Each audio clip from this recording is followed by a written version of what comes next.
El tema de esta noche es obstáculos a la obra misionera. Les voy a decir por qué.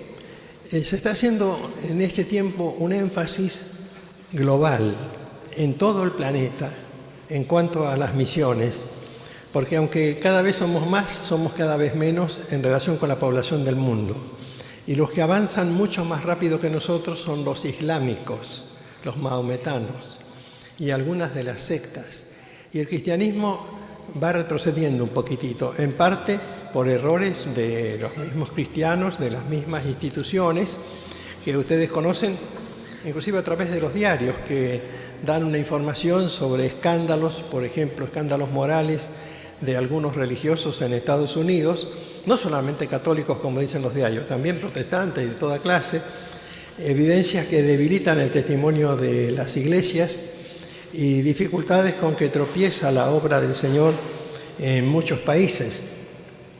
Entonces yo quisiera hacer un estudio tomando el libro de los Hechos de los Apóstoles, no se asusten porque no voy a ser muy extenso, mostrándoles de qué manera la iglesia cristiana tuvo que aprender a extenderse.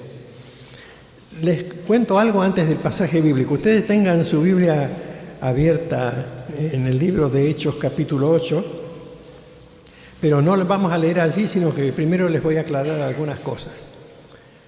Cuando Jesucristo terminó su obra, cuando Él murió crucificado, después resucitó y mandó a los discípulos a ir por todo el mundo y predicar el Evangelio a toda criatura y a ser testigos en Jerusalén, en toda Judea, en Samaria y hasta lo último de la tierra, los discípulos de Jesús creyeron al principio que la fe cristiana era una cosa solo para los judíos. Solo para los judíos. Es decir, que si uno quería hacerse cristiano, tenía que hacerse primeramente un converso de la religión judía, aceptar todos los ritos y todas las ceremonias judías y recién entonces podía llegar a ser cristiano. Tenían este problema que lo vamos a ver enseguida con algunos pasajes de la Biblia que enseñan eso, que dicen eso, el error que habían cometido, que no tenían ningún interés misionero fuera de ocuparse de los judíos.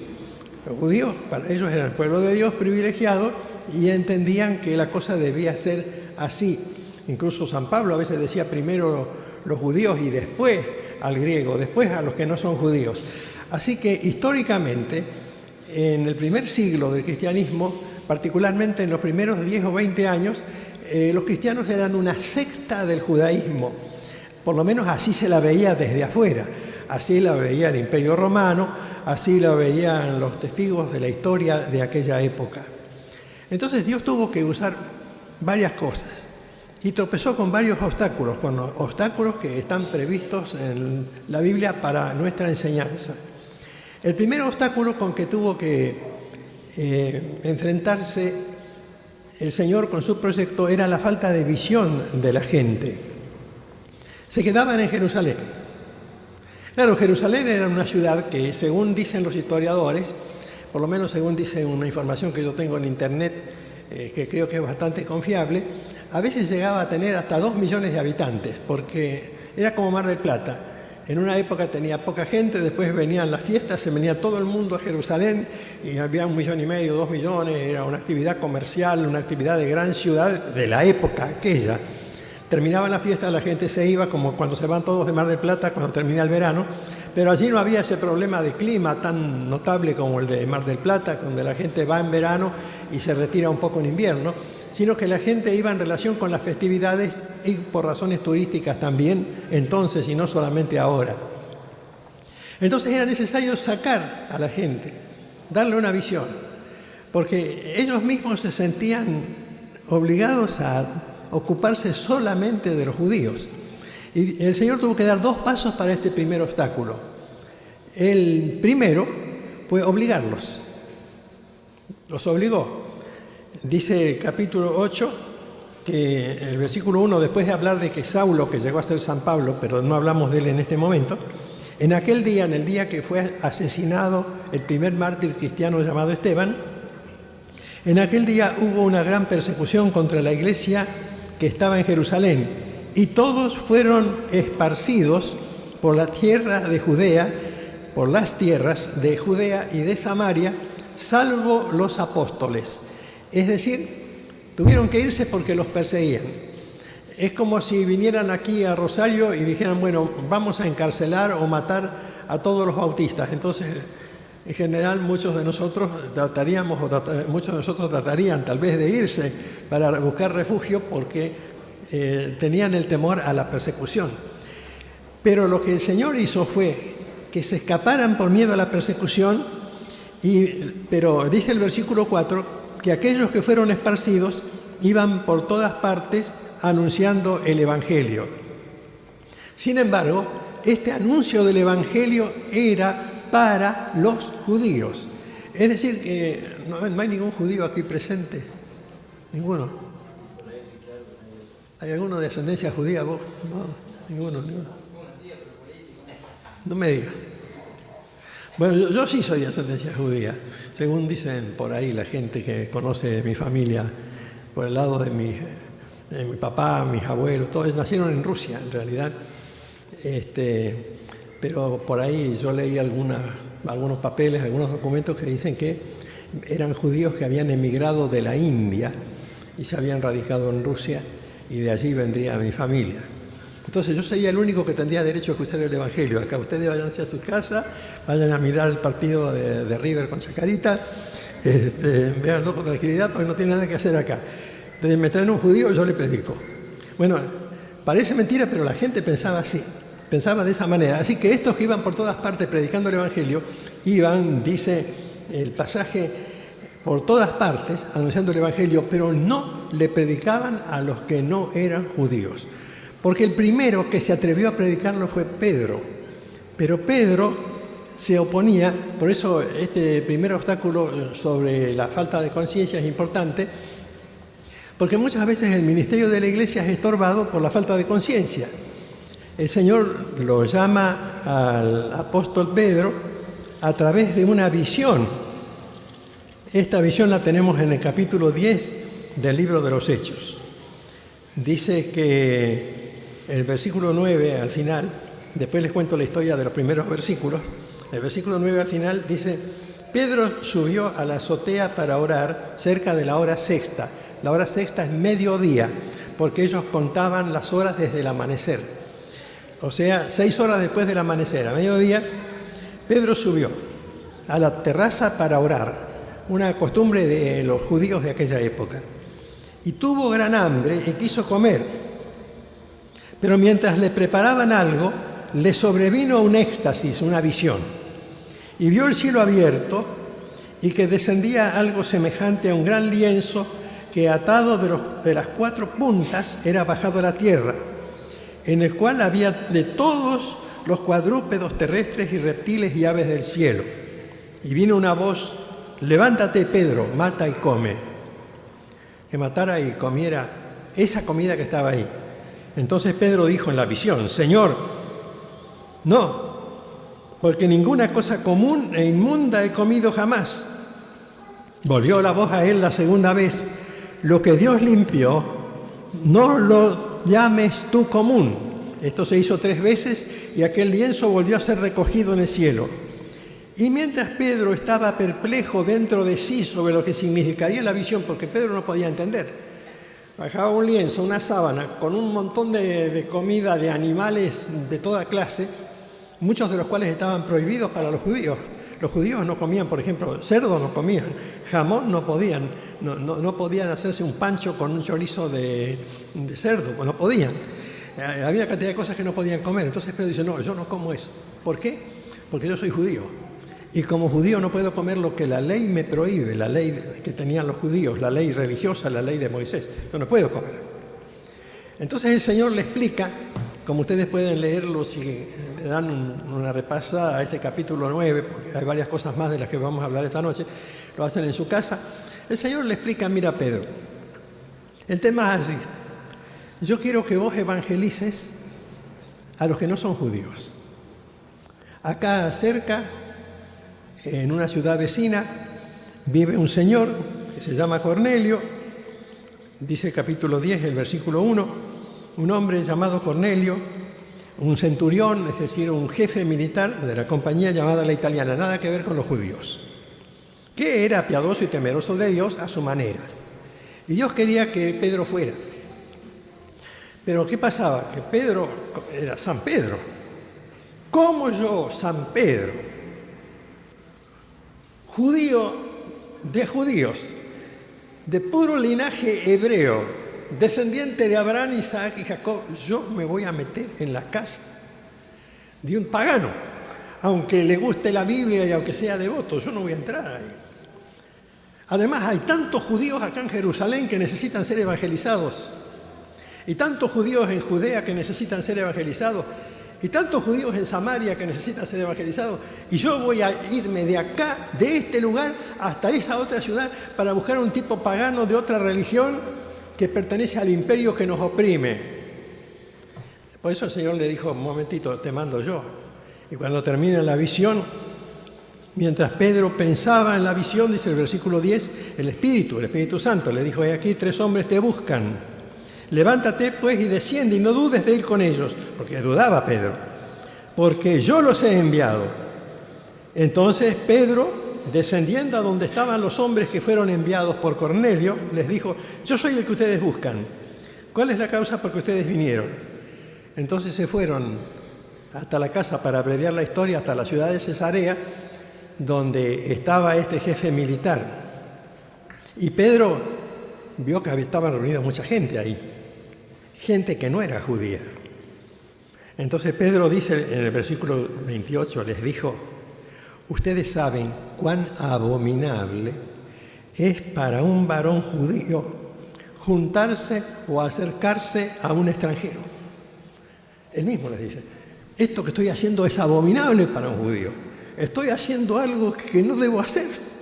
Algo abominable significa algo repudiable, censurable. Estoy acá. ¿Cómo puedo estar acá? Pero, dice, Dios me ha mostrado, dice el mismo Pedro, que yo no puedo hacer discriminación, que a ningún hombre tengo que llamar común o inmundo, así que vine. Y entonces les predicó el Evangelio. No les cuento toda la historia porque la mayoría de ustedes la conocen, pero lo que pasó fue que se convirtieron y entonces, dice el versículo 48, que mandó bautizarlos en el nombre del Señor Jesús y se quedó unos días ahí en Cesarea. ¿Qué pasó? Vamos a la segunda cosa. Cuando la iglesia se enteró lo querían matar. Pero, ¿cómo? Ustedes vieron que las iglesias a veces se equivocan, ¿no? Y acá en el Nuevo Testamento hay varios ejemplos. Miembros de las iglesias, líderes. Pedro era un líder de la iglesia, pero estaba también Jacobo, que era el pastor. El pastor se llamaba Jacobo, no era San Pedro. Jacobo, el hermano del Señor, era el pastor de la iglesia, no el otro Jacobo. Y los demás dirigentes y los apóstoles más destacados que habían quedado ahí en Jerusalén. Entonces dice el versículo 1 del capítulo 11, que oyeron los apóstoles y los hermanos que estaban en Jerusalén, que también los gentiles, es decir, los que no eran judíos, habían recibido la palabra de Dios. Y cuando Pedro subió a Jerusalén, cuando volvió Pedro, discutían con él los que eran de la circuncisión, es decir, los judíos que creían en los ritos del judaísmo. Y le decían esto, ¿por qué has entrado en casa de hombres incircuncisos y has comido con ellos? Es decir, un grupo de la iglesia, un grupo doctrinario, un grupo erudito en la ley de Moisés, la ley antigua, en las costumbres. ¿Cómo vos te has atrevido a violar las costumbres de la iglesia? Las costumbres. Porque cuando hay obra misionera hay que romper las costumbres. Yo me acuerdo cuando yo trabajé en la obra misionera 11 años y estaba, por ejemplo, un tiempo, una vez en Ecuador, en la selva del lado del río que se llama Curaray y el río Esmeraldas, en toda una zona que hay en la selva con tribus. Y entonces el hermano que me enseñaba a mí, pues yo era mucho más joven, por supuesto, de eso hace más de 30 años, me decían, mirá, ahora cuando vos vayas a una reunión te vas a llevar algunas sorpresas, pero ten en cuenta que acá estás en la selva y que acá las costumbres son distintas. Y entonces yo tenía que mirar, que ustedes se escandalicen o les cause gracia, no sé, que las mujeres estaban desnudas de la cintura para arriba en la reunión, porque eran todas indígenas, eran aborígenes, y vestían así desde hacía miles y miles de años, desde que Dios creó el mundo, porque la civilización no había llegado con el tipo de cultura que está acá, era en su costumbre.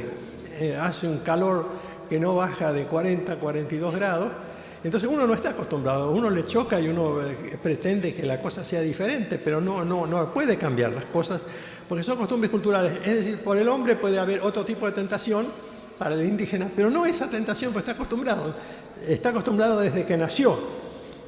Como aquí pasa en la Argentina, por ejemplo, cuando empezó la minifalda, las iglesias disciplinaban a las chicas que se ponían minifalda. ¿Por qué? Porque rompían la cultura de aquella época. Pero poco a poco han ido aceptando eso y ya casi no escandaliza a nadie. Yo recuerdo que cuando apareció la primera minifalda, yo estaba en Buenos Aires, en la iglesia del Once, predicando, y cruzaba la plaza y pasaba una chica con minifalda. Y todos los hombres le decían cosas y le gritaban desde los ómnibus, desde los autos, de la vereda de enfrente, ¿no? Ahora pueden pasar 200.000 chicas con minifalda y nadie se fija. Las costumbres, la cultura. Bueno, el problema era cultural ahí.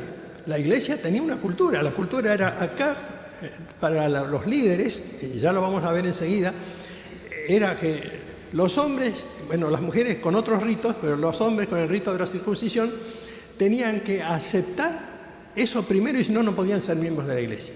Es decir, contratar para sí mismos la cultura de su tiempo. Ahora, lo interesante es que eran gente del liderazgo. Van y le dicen a Pedro que era otro líder, pero Pedro, ¿cómo se te ocurre meterte en la casa de semejantes personas? ¿No?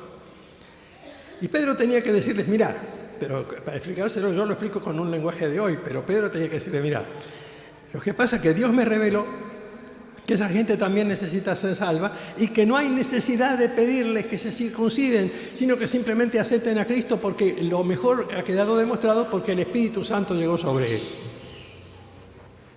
Entonces la iglesia empezó a cambiar, pero muy poco. Ustedes van a encontrar en el capítulo 13 un pequeño proceso del cambio que va a llegar a asumir cierta jerarquía un poco más adelante. En la iglesia de Jerusalén había unas costumbres, había otra iglesia en Antioquía que era un anexo, como el Señor viene, un anexo grande en la ciudad de Antioquía. Y allí estaban los líderes, están nombrados acá, profetas y maestros: Bernabé, Simón, que se llamaba Níger o Negro, Lucio de Cirene, Manaén, el que se había criado junto con Herodes el tetrarca, y Saulo. Todos estos eran judíos. Todavía no habían entrado los que no eran judíos. Es decir, eran judíos de raza negra, judíos de otras regiones, pero todos estos eran judíos. Estaban acostumbrados a pensar en sí. Entonces el Señor los manda a la obra misionera. ¿Y con qué se encuentran? La primera oposición que encuentran cuando el Señor manda a Bernabé y a Saulo a la obra misionera es la oposición de un mago satánico que les resiste. Dice la Biblia en el versículo 8, entonces les resistía Elimas, el mago, que así se traduce su nombre, procurando apartar de la fe al procónsul al que querían evangelizar los discípulos. Y Saulo, el apóstol Pablo, lleno del Espíritu Santo, fijando en él los ojos, dijo: oh, lleno de todo engaño y de toda maldad, hijo del diablo, enemigo de toda justicia, ¿no cesarás de trastornar los caminos rectos del Señor? Es decir, la oposición, la primera oposición a la obra misionera es del diablo mismo, el diablo en persona. Él es el primer opositor, pero él actúa a través de gente, dentro y fuera de la iglesia, como vamos a ver enseguida. Aquí encuentran un opositor afuera. Ellos llegan con el propósito de evangelizar y aparece un representante del ocultismo. En estos trabajos misioneros que hacíamos antes encontramos un señor muy distinguido en la ciudad de Lima, en el Perú, que algunas veces he mencionado en la Iglesia. Era un abogado, un jurisconsulto, un constitucionalista que tenía un gran prestigio en el Perú. Era uno de los hombres más prominentes del foro, es decir, de los tribunales más altos del Perú. Se llamaba José Rociano Holder. Pero él tenía un nombre ocultista, Josip Ibrahim. Los kioscos de Rosario en el centro tenían toda clase de libros ocultistas y satánicos escritos por Josip Ibrahim. Pero yo no sabía que Josip Ibrahim era José Rociano Holder. Yo no sabía. Yo veía, digo, que este es un ocultista poderoso porque para publicar tantos libros que estaban en la librería Ross, acá, estaban en los kioscos de la avenida Pellegrini, en los kioscos de la peatonal Córdoba, todavía no estaba la peatonal San Martín. Digo, este tipo tiene que tener plata, tiene que movilizar mucho capital. Lo único que alcancé a averiguar que era peruano o que vivía en Perú, porque los libros casi todos decían escrito en Lima, escrito en Perú o relatos del Perú. Entonces, cuando nosotros fuimos a cumplir una parte de la obra misionera allí en Lima, conversando con un hermano de una iglesia de Lima, digo, este Josip Ibrahim es conocido aquí en Perú. Y me dice, es que no se llama Josip Ibrahim. Dice, es el doctor José Rociano Holder, dice, y ese es su nombre de batalla. Para publicar los libros, los publica con ese nombre. Josip es Pi Zoid. Pi, ¿se acuerdan de la escuela? 3,1416, ¿no? Josip. Ibrahim es una forma de decir Abraham. Entonces dice, es un maestro del ocultismo acá, es un brujo. Dice, y tiene mucha influencia porque está en los tribunales, está en la universidad, es constitucionalista, maneja muchas cosas, responde a muchas consultas. Entonces fuimos a verlo. Después de una historia larga para conseguir que nos recibiera, conseguir dónde vivía, porque no era fácil descubrir su dirección, entonces fuimos a verlo. Y esto, créanme, porque es increíble, cuando llegamos, el hermano Ditmore y yo, junto con 2 pastores más de Lima, él me abre la puerta, era un hombre un poco más alto que yo, de barba blanca, cabello blanco, bien peinado, así tipo melena, ¿no? Y me mira y me dice, usted viene de la Argentina y usted no conocía mi nombre y usted me busca porque quiere saber algo más de lo que yo sé. Dice, y usted es un pastor, así, iba diciendo cosas de cada uno de nosotros, sin que nosotros hubiéramos hablado nada. Era un verdadero adivino satánico, ¿no? Entonces uno le entra ganas de correr y salir corriendo, salir. Pero ya estábamos ahí, entramos, nos hizo sentar y entonces dice, ¿qué tienen que decirme? Y empezamos a decir, bueno, nosotros en realidad queríamos explicarle que algunas cosas que usted dice en sus libros, nosotros creemos que nos afectan, que nos hieren, que nos acusan injustamente. Quisiéramos explicarle algunos de los principios de nuestro mensaje. Cuando empezamos a explicarle, sí, Romanos 8, Juan 3:16, conocía la Biblia por todos lados, por todas partes. Y entonces nos dice, miren, lo mejor que pueden hacer ustedes es unirse a mí. Unirse a mi grupo. Dice, yo les haría un discipulado en grupos de 8. Ustedes se vienen una vez por semana. Dice, yo les enseño todo lo que sé para que ustedes sean salvos. Pero si no vienen, igual van a ser salvos. Así que no se preocupen, vengan. Pero si no pueden venir o si están en el asunto misionero de ustedes síganlo nomás. Pero les aconsejo, vengan acá. La oposición satánica. Uno dice, bueno, eso está afuera. Como decíamos hoy en ABA, en la Academia de la Iglesia, donde van algunos de ustedes, eso está afuera. Pero después estaba la oposición de adentro. Pero acá, ¿qué ocurre? Pablo y Bernabé se encuentran con que un mago de aquella época no era Mandrake, era un mago del tipo de Josip Ibrahim. Eran personas que todavía hoy existen en este mundo, que pertenecen al mundo satánico. Algunos son chantas, algunos son mentirosos, o pueden ser todos, pero algunos, aunque sean mentirosos, tienen realmente poderes satánicos que impiden la obra misionera y que ponen en la gente la convicción de que si acá en Rosario hay 1 millón de habitantes que necesitan escuchar el Evangelio, ¿para qué vamos a mandar a un misionero a Catamarca? Bueno, hay que mandarlo a Catamarca porque la Biblia dice, o a Cartagena, o a Bolivia, o al Caribe, o a la India. Hay que mandarlo. Es un argumento que la Iglesia tenía entonces, como vamos a ver enseguida. Pasamos al capítulo 15. Uno dice, bueno, con todo esto la Iglesia tendría que haber aprendido. Pero el capítulo 15 dice que está hablando de la Iglesia de Antioquía. Dice, entonces algunos que venían de Judea enseñaban a los hermanos, si no os circuncidáis conforme al rito de Moisés, no podéis ser salvos. ¿De qué le valió a Pedro enseñar todo eso?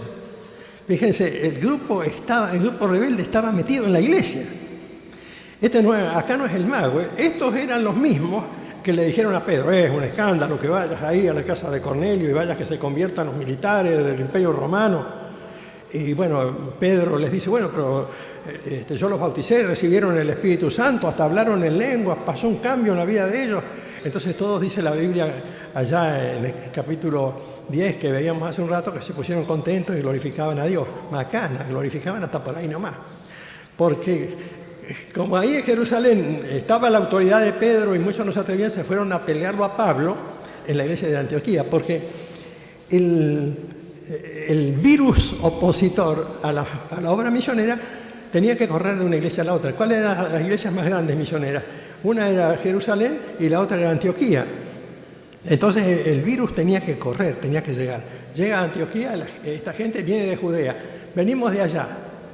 ¿Por qué no dicen, allá aprendimos tal cosa? No, vienen diciendo lo mismo, si no se circuncidan, es decir, si no se hacen judíos, no pueden ser salvos. ¿Y qué consiguieron entonces? Tuvieron una discusión, una división de la iglesia.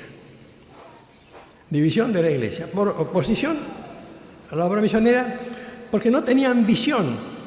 Entonces, eso provoca un disturbio tan grande que finalmente, como la iglesia no lo podía arreglar, lo mandan a San Pablo, que todavía era un líder más o menos nuevo, sin mucha experiencia, a que fueran a Jerusalén. Y entonces fueron a contar allá en Jerusalén, miren, lo que pasa es que en la iglesia de Antioquía tenemos el problema de que algunos de ustedes se fueron allá y como acá no pueden decir esas cosas, las dicen allá y nos dividen la iglesia allá y nos crean problemas acá y nos están combatiendo a los líderes.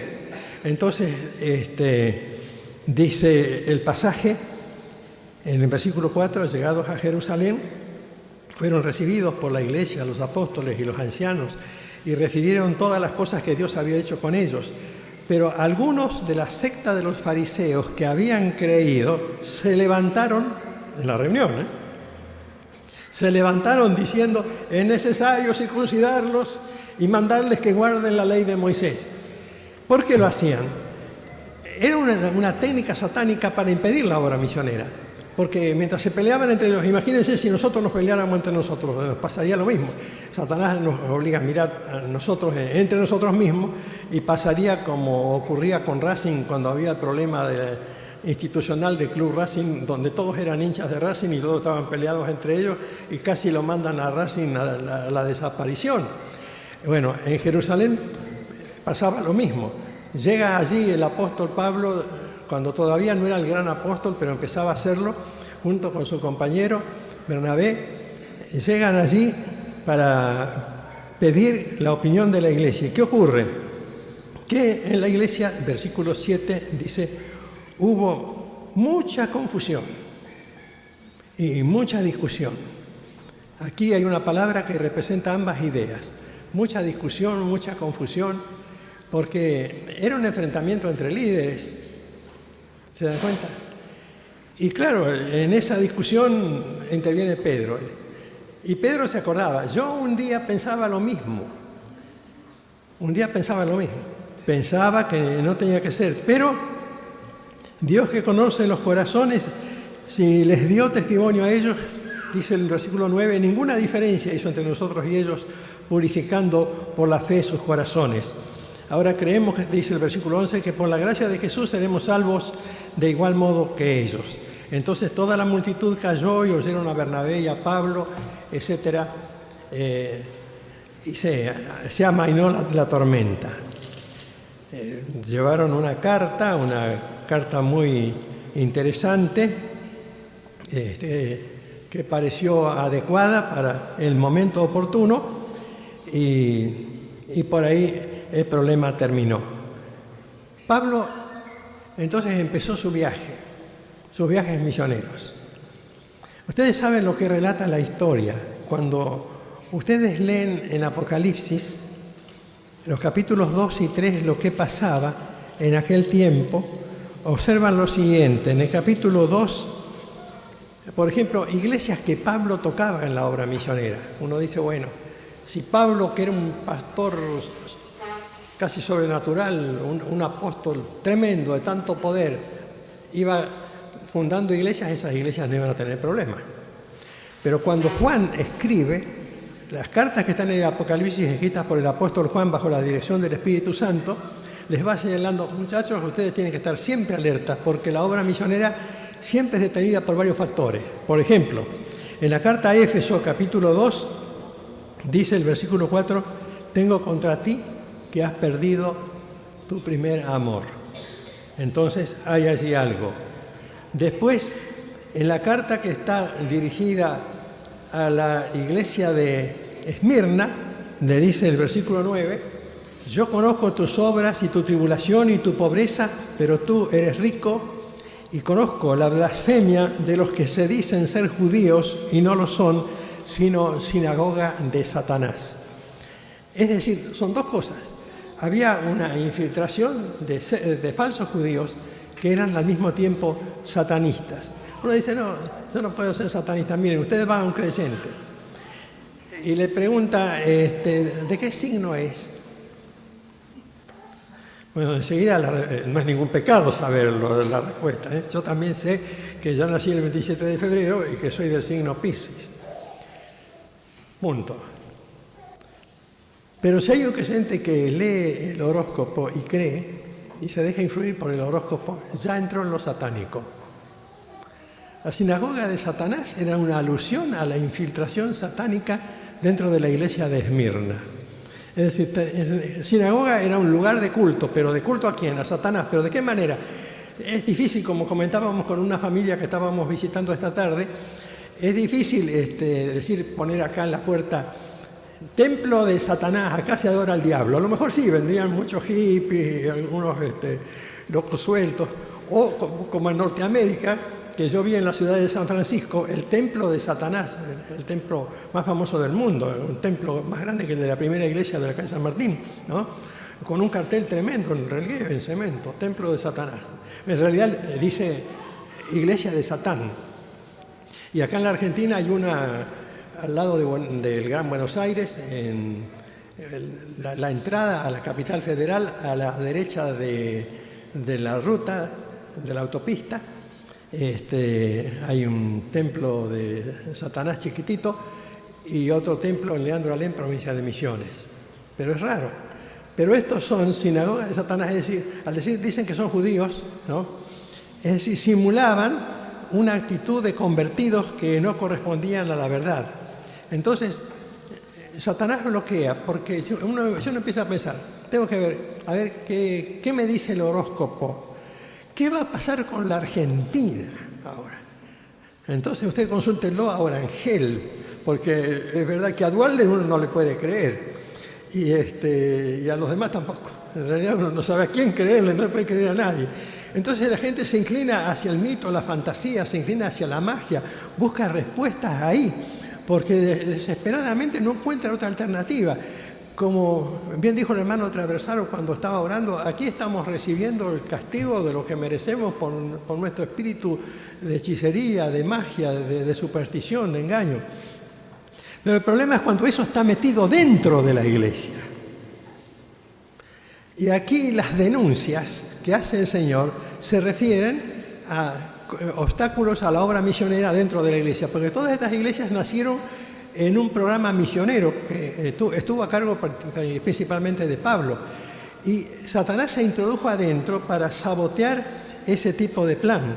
Ustedes fíjense, la iglesia de Pérgamo, la que sigue, dice, tienes ahí, en el versículo 14, tienes ahí a los que retienen la doctrina de Balaam, que enseñaba a Balac a poner tropiezo ante los hijos de Israel, a comer cosas sacrificadas a los ídolos y a cometer fornicación, y que tienen la doctrina de los nicolaítas, una secta que probablemente tenía un maestro llamado Nicolás y que era una doctrina aborrecida por Dios, dentro de la iglesia. Dentro de la iglesia. Los líderes de la iglesia, los pastores también, por supuesto, aunque yo ya soy un pastor jubilado, pero tengo la misma obligación, tenemos que aprender a detectar los nicolaitas, porque la Biblia dice, ojo, dentro de las iglesias se infiltra gente que no puede estar en las iglesias. Y hay que ver dónde están. Por supuesto, a lo mejor en una iglesia no hay nadie, pero es como decir la vacuna contra la gripe.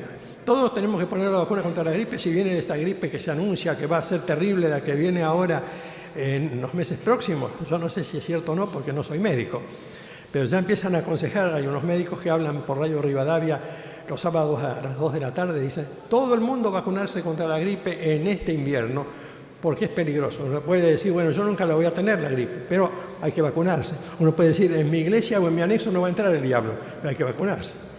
Puede entrar. A mí me hicieron escribir un artículo para la revista internacional que se llama Apuntes Pastorales sobre el virus de la corrupción.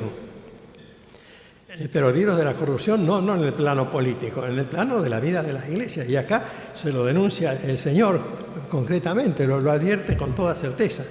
Después fíjense la iglesia de Tiatira. No puedo mirar todo porque si no vamos a terminar acá a medianoche, pero por lo menos estas primeras iglesias acá y ustedes descubren las demás si ustedes estudian ahí. La iglesia de Tiatira, el Señor la elogia, versículo 19. Yo conozco tus obras, tu amor, tu fe, tu servicio, tu paciencia, y que tus obras postreras son más que las primeras. Pero tengo unas pocas cosas contra ti. Y acá dice que toleras que esa mujer Jezabel, que se dice profetiza, enseñe y seduzca a mis siervos a fornicar y a comer cosas sacrificadas a los ídolos, y le he dado tiempo para que se arrepienta, pero no quiere arrepentirse de su fornicación. Entonces dice el Señor, no lo hacen ustedes, lo hago yo.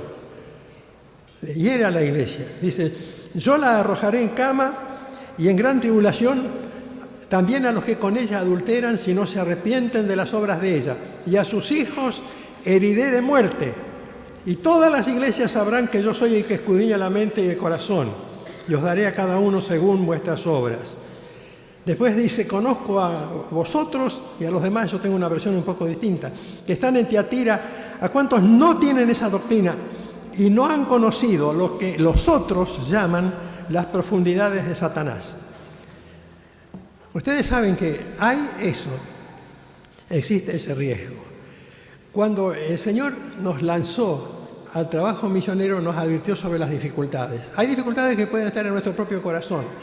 Recapitulando, para resumir, me falta todo el capítulo 3, pero sería muy largo.